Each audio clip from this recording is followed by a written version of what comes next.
पंहिंजावेरी ड्रामे जी नई अपडेट में तव्हां सभिनी पहिरीं प्यारनि खे दिलि वारनि खे सिंधी भाउरनि खे ख़ुशि आमदीद। दोस्तो अॼु रिव्यू कंदासीं मेगा सोप सीरियल पंहिंजावेरी, जंहिंजा अचण वारा एपिसोड ज़बरदस्त धमाकेदार सनसनीखेज़ थियण वारा आहिनि। छो ड्रामो हिकु बहितरीनु ऐं ज़बरदस्त धमाकेदार मोड़ ते पहुतो आहे। ड्रामे जे अचण वारे एपिसोडनि में तव्हांखे हिकु त दोस्त मां ॿुधाईंदो हलां, हाणे जाबर जेको आहे पंहिंजे भाउ क़ासिम खे कंट्रोल करे वेंदो। इहो क़ासिम जेको आहे हसीना खां बि माल खाईंदो ऐं जाबर सां बि ॿधलु हूंदो, अहिड़े हिसाब सां कमु खे हलाईंदो ऐं जाबर वॾो फ़ाइदो वठण वारो आहे। हुन दोस्तो हैदर तमामु जल्द सोरठ सां बदनाम कयो वेंदो, छो त हसीना जेका चाल खेॾी आहे उन में कामयाबु थींदी।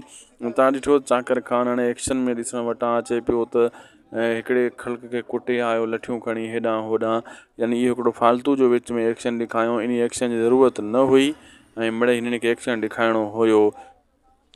ऐं इहो जेको सीन चाकर ख़ान जो ॾिनो वियो आहे विच में, इहो फालतू जो सीन हुयो। मूंखे फालतू लॻो। दोस्तो तव्हांखे कीअं लॻो? जिते चाकर ख़ान खे कुटको ॾियणु घुरिजे उते ॾे कान थो। जीअं जाबिर थी वियो, रुंडे जा पुटु रुंडो, क़ासिम असली जेको आहे न त कोई कुटको हिनखे उते ॾियणु खपे ऐं उते ज़रूरत बि हुई। नवां करेक्टर विच में आणे करे बहरहाल अजीब लॻो।